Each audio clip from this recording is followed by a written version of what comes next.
Next thing on the agenda was the finale to Rick and Morty season Five. 5. Rickmurai Jack. Rickmurai Jack. God. I they never say the episode names. Like, they don't have title cards. They don't even pull up like a thing. It's just like, listen, if you know which one this one is, you know which one this one is. It works on that kind of format. Futurama did it too, and it's fine. I need some water. I love the opening. Rick and Two Crows, the isekai parody. I mean, honestly, that it looks like it's pretty much right up Rick's alley. So I'm not surprised to see him doing this shit. God, that freaking outfit he was wearing looked like something out of Vampire Hunter D.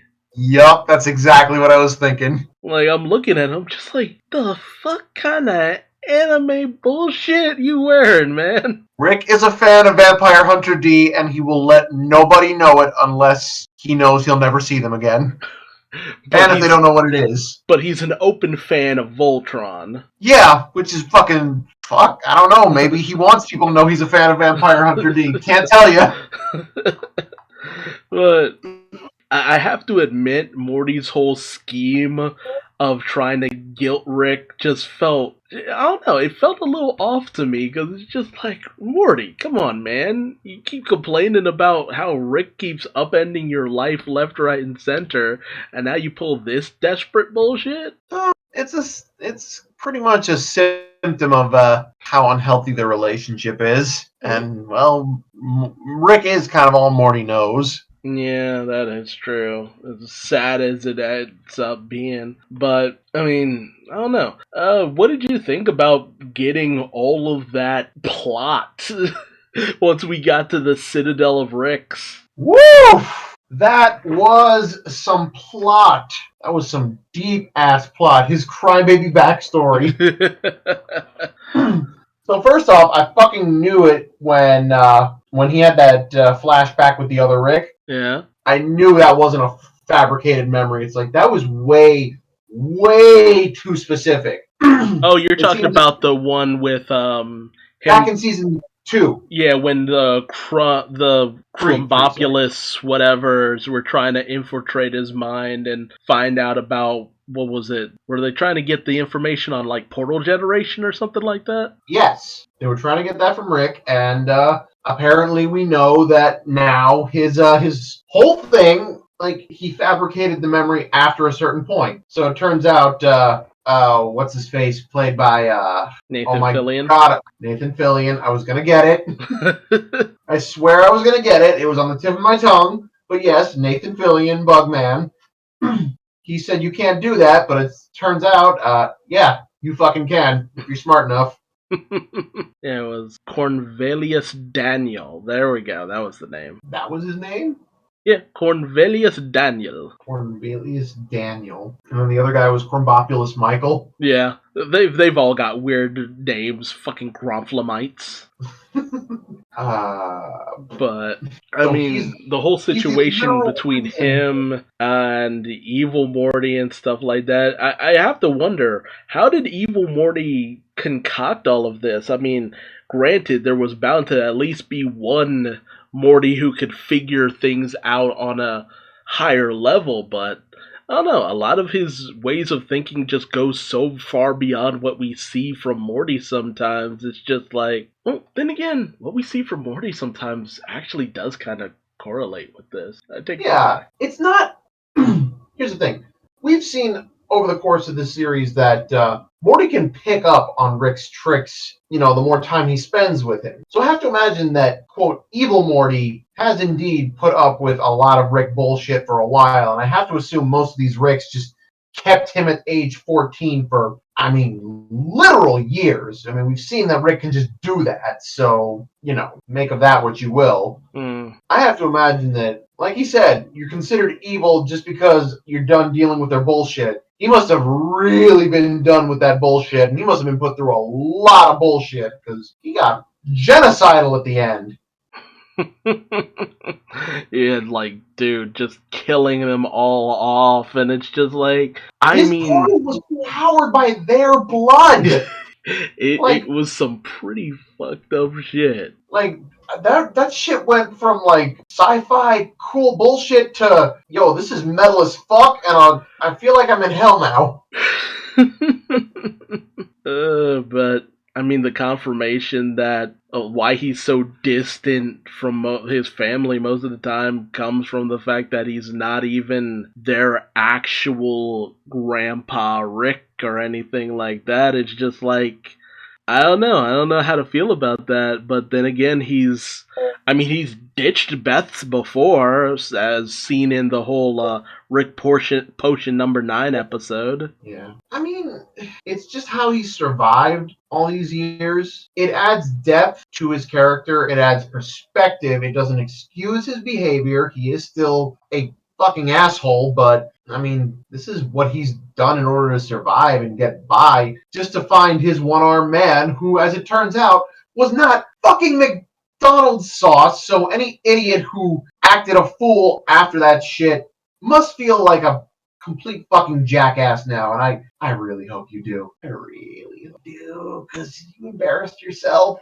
and all of us. Honestly, it's regardless. I do wonder what happened to the alternate versions of Diane. Does Rick's wife, like, does she just die in every dimension? Is there no dimension where she ever lives? Did he ever even try to find another alternate Diane? Why is it that so many Ricks ultimately always leave their families and all that?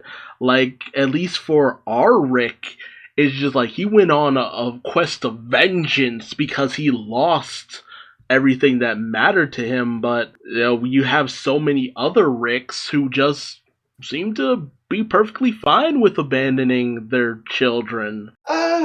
Well, let's be real. Rick is pretty self-centered.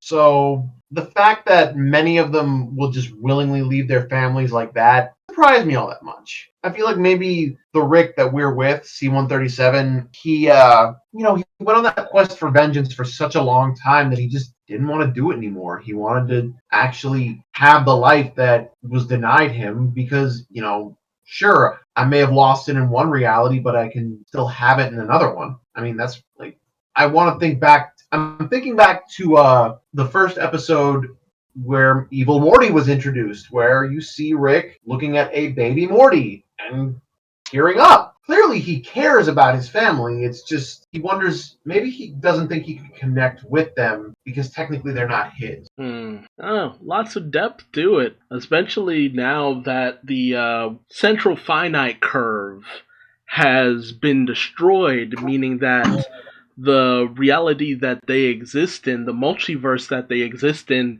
is no longer confined to just universes where Rick is a genius anymore. Like, by getting rid of that, opening up the multiverse to even more possibilities, I wonder what else we're gonna see. Like, maybe a reality where Diane was the genius and Rick was the one who died in some kind of bombing.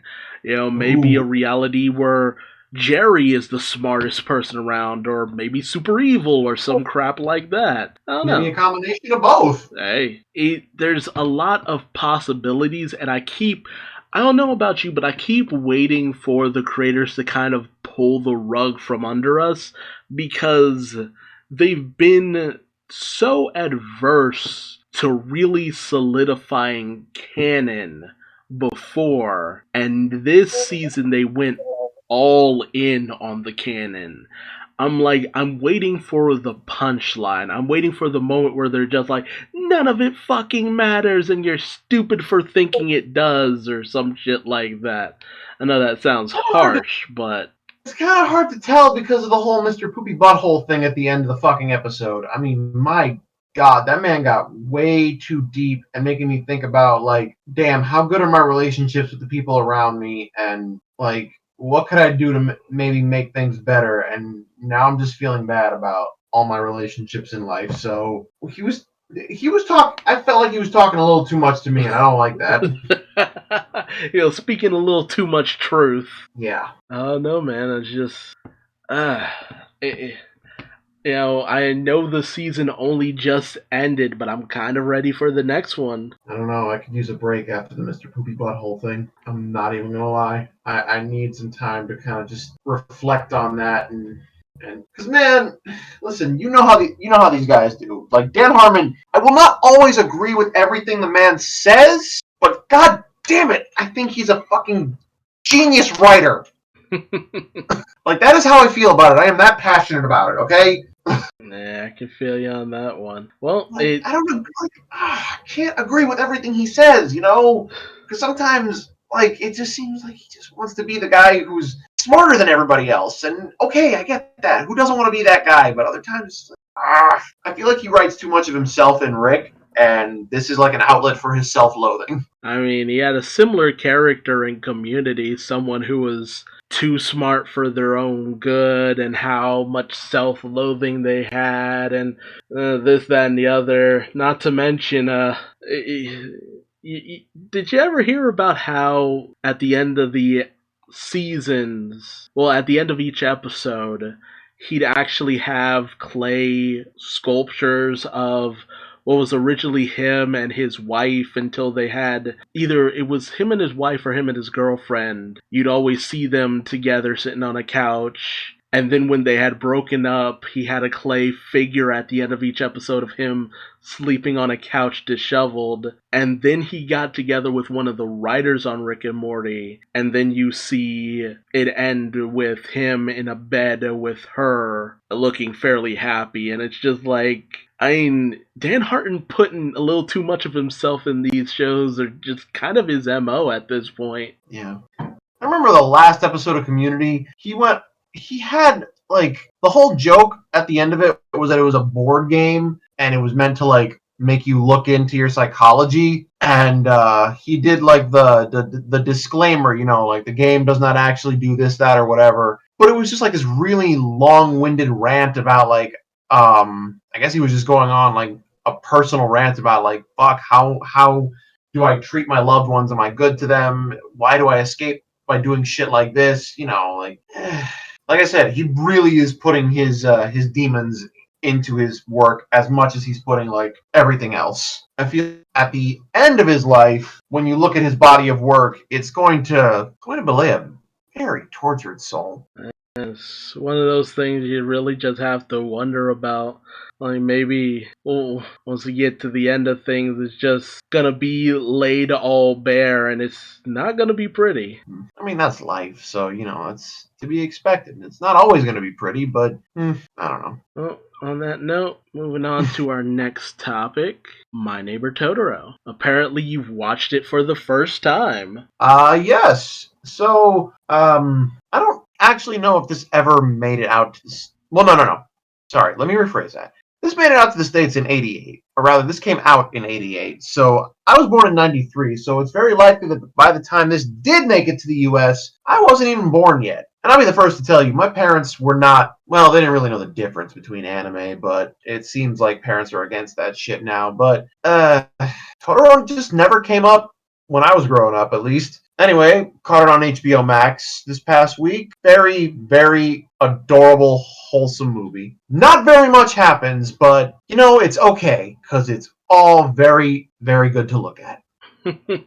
I mean, it's okay that nothing happens in this movie. Like, I was expecting, like, a wrinkle to come up at some point, like, something really, really bad to happen. And it does, close to the end of the movie, but, you know, it's a very harmless kind of, with the kind of movies I'm used to watching, this is the tamest movie I've ever seen, to be perfectly honest. Like, the big conflict at the end of the movie is that the little sister went missing because she wanted to go walking to the hospital where the mom was. Yeah, it's adorable. And it is adorable, and it's just like, that's so cute, and it's so sad because she got lost. She didn't know where she was going, and everyone just didn't know where to look for her. Fine. And the fact that it just gets resolved, it's just a nice change of pace, you know?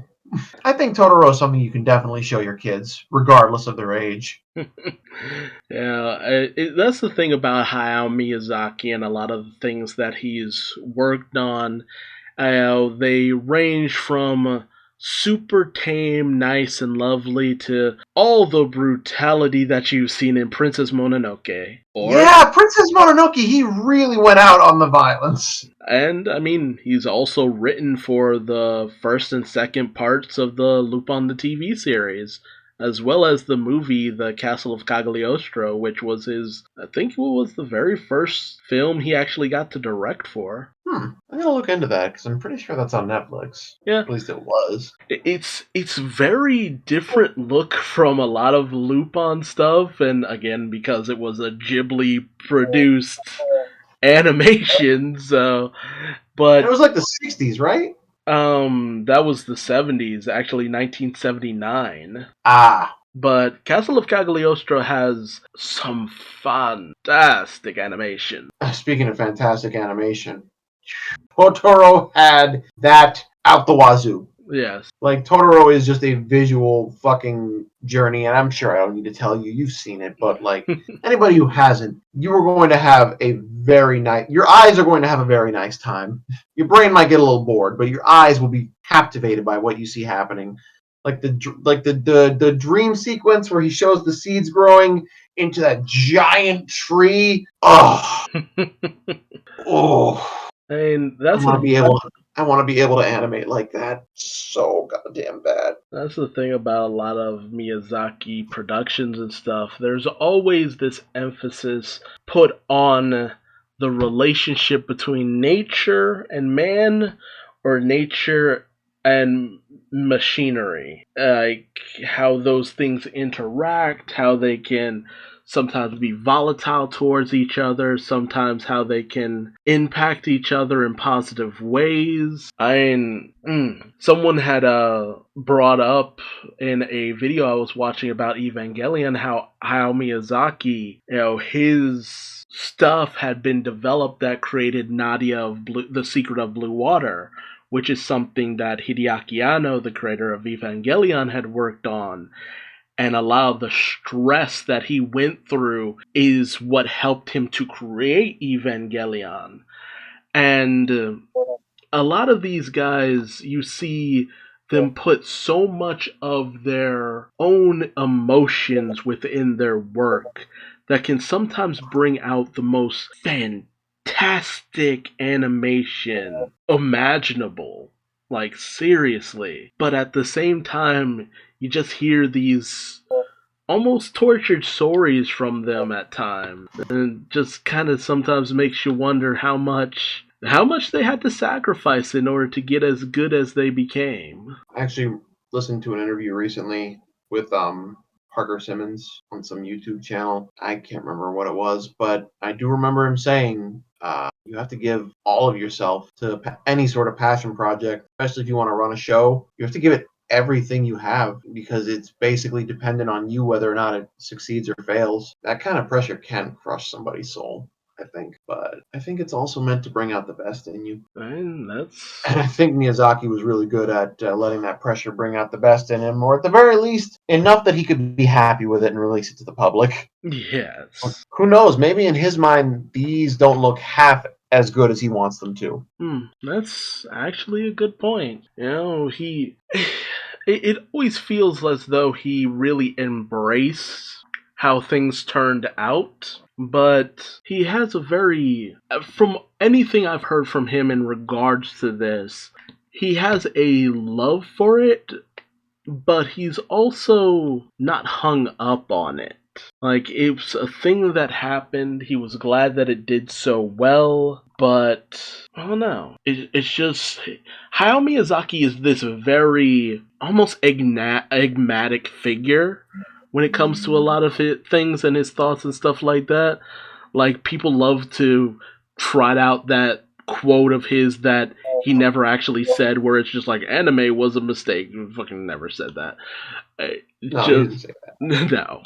But he just has a lot of passion for a lot of things. And especially when it came to his productions, like when Nausicaa and the Valley of the Wind was brought over to the States, and it was cut to shit in order to make it seem like more of an action movie. He was very disappointed by what they did, and when it was redone to be properly released, he made a point of making sure they understood he wanted no cuts to his film by sending the people who were dubbing it a Japanese katana, which had the inscription, "No cuts." It's just like, I don't know, just one of those things where he is a man who's doing what he loves.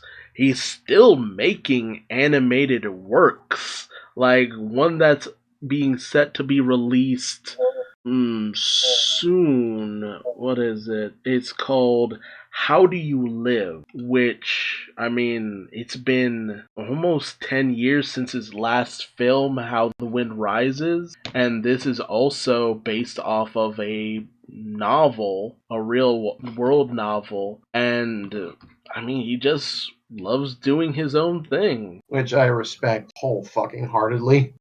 Truthfully speaking, I'd love to be able to do something like this. Yeah, I just kind of feel bad for his son because most of his productions, his son's productions, never really get as much attention as they could. They always end up kind of bombing. That sucks. Yeah. Are they any good? Let's see, his son's productions were, honestly, he mostly works on a lot of stuff for his father, but his major works were Tales from Earthsea, which was based off of a book which a lot of people didn't enjoy, From Up on Poppy Hill, which most people have never heard of, and the latest release that he put out was called Earwig and the Witch, which, I heard of that. yeah, a lot of people heard about it, but because of the whole COVID thing, it got pushed back a lot. And when it finally did get released, just it wasn't well received. Feel bad for him. I hope he gets a better string of luck, because, I mean, you don't want your name being attached to bad. Well, It's I not don't know. bad, mediocre. It's Mediocre. usually what's attached to him at this point, which I really feel bad about. Well, that's all I got for Totoro. What else did we have on the list? The last thing was, what if Killmonger had saved Tony Stark? So this one seemed like completely out of left field to me. I'm not gonna lie. What do you mean? I mean, like, it didn't really register right away. Like, why the fuck would he want to save him? But then it occurs to me, wait, no, this is actually perfect. He would actually probably be in the exact same spot. I mean, when the episode just goes over how the whole thing went down, this man was playing the longest of long cons. And I mean, damn, that shit went off without a fucking hitch. Well, until the end. No, realistically, like, yeah, okay, he's got Heather and Shuri. You mean Pepper? Yes, I said Heather. Pepper and Shuri are conspiring against him, but consider that he is already at a pretty high seat of power. Yeah. They've got a lot to do to take him down. So, you know, he's sitting pretty. Yeah. Realistic. It was so wild to watch him work through everything because Tony is just handing this man thing after thing, power after power, and he's just finessing everything up, left, right, and center. It's like, god damn, dude! From saving Tony's life to outing Obadiah Stane in order to even get further in on Tony's good graces, and then giving Tony an altered version of his backstory so that he'll feel bad and relate to him and feel like he sees a son in Killmonger. And when everything goes to shit with the whole vibranium deal with Claw, and like that really tells you something about how worse Tony's morals could have gotten had he not been in that cave with a box of scraps. It, like, be working with an international terrorist. That's some shit right there. Yeah. Wow, Tony Stark was really at one of those key moments of, damn, you could either turn into a very good person or a very shit person at the drop of a hat. Mm-hmm. And all it took was just some narrative irony. Yeah. Also love the fact that there damn near wasn't one scene where he either was not drinking or wasn't talking about drinking. Yeah, he was hitting the bottle pretty hard, huh? That was probably Killmonger's doing. Oh All no, seriousness. that's all Tony. The thing was that Jon Favreau, he had wanted to do the whole demon in a bottle storyline, whereas Tony, his alcoholism had gotten to such a bad degree that it was honestly trying to destroy his life, and that was like one of the most famous Iron Man storylines. But Disney, so they ended up going with the PTSD he had in Iron Man 3. But that's what that was referencing. Tony has always been an alcoholic. It's just he could have gotten a lot worse. What I mean is, Killmonger probably picked up on that and enabled it. That was what I was trying to get at. You Yeah, know, maybe. I know Tony's an alcoholic, and I knew it would get more problematic as time went on. I just figured Killmonger would just make that worse because it would benefit him to have Tony in such a state. I mean, it makes sense. It just, I don't know. It just felt to me like Tony was all for it.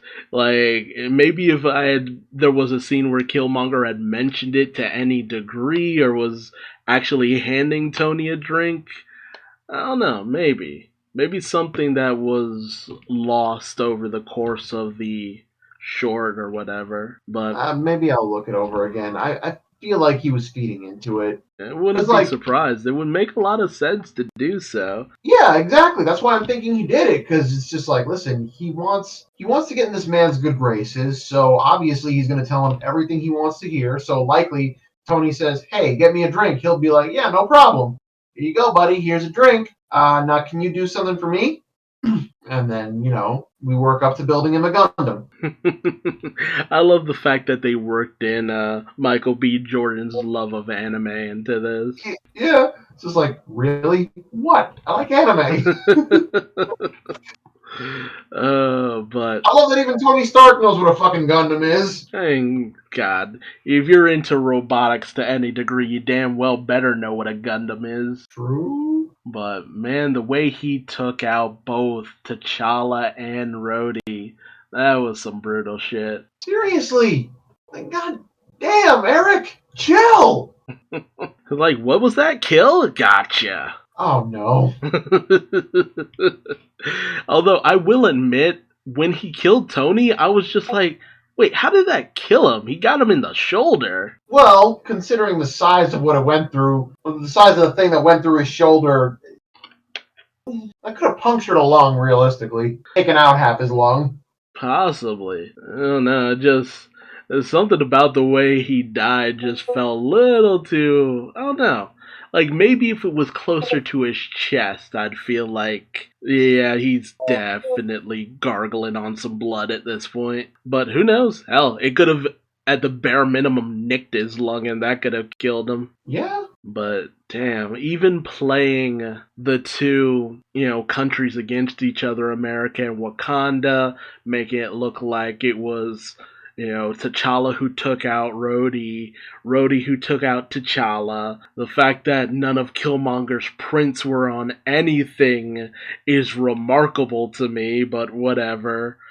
Man, no, facts. And the fact that he managed to have a contract made with the US government to make an entire fleet of these things just so he could infiltrate Wakanda, get in their good graces, and wipe out all of those robots in a pretty badass war fight scene. I loved seeing the Queen throw down. That was pretty cool. Yeah. Seriously, Killmonger was too powerful. Yeah. And the way he played on T'Chaka's, feelings about the fact that he's just like, he's not saying, "Oh, I know you killed my father." It's just like, "I know you loved my father very much, and you'd do anything for someone you cared about." Like, he was playing on that man's guilt for killing his brother. Like a fiddle. Like a fiddle. Like, after I saw him get the purple herb, I'm just like, yup, this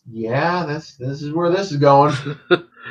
And then T'Challa in the spirit realm is like trying to call him out. It's just like, look, this isn't gonna go the way you expect. Yeah, you might win for now, but how long can you actually keep this up before it all falls out underneath you? Well, we're seeing. Well, the end of the episode gave us the beginnings of that. Yeah, and honestly, I remember seeing in one of the trailers that there is going to be some form of follow up, because you see Shuri, Pepper, and some of the Dora Milaje running and gunning in in one of the parts of the trailer. So I think there is going to be some form of follow up, because something about all of this is going to converge in some way, shape, or form.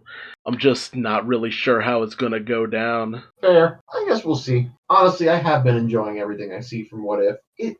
It's so freeing to finally have a What If series, because, I mean, the What If Marvel comics always go to weird fucking places, but when I tell people about it, they're always looking at me like I'm fucking crazy. Now that this series is out, just be like, yeah, so you're seeing stuff from a series. You want to hear some of the crazy shit they've done in the books? Ooh, buddy! That shit is fuck! Well, we still got 3 more episodes, so let's see what kind of other crazy stuff goes down. Yeah, there wasn't much else I had for What If. I guess that kind of does it for today. Pretty short session. Yeah. Nothing wrong with that. I was kind of looking forward to just getting to the point. Well, I want to thank everyone for joining us today. It has been a pleasure talking about some of the best and most glorious things we've watched over the past week. Let us know what you've checked out in the comment section below. Usually we do our podcast here live on Twitch every Sunday at 8, or whenever we get around to it, and usually uploaded in chunks to YouTube over the course of the next few days. So check it out if you've missed out on anything. And want to thank you for joining us. I've been Duuz-Diz-Din, here with my eternal life partner, the man with the iron giblets. And we will see you next time. Same 2D time, same 2D channel. On the next exciting episode of Talking 2D. Bye-bye.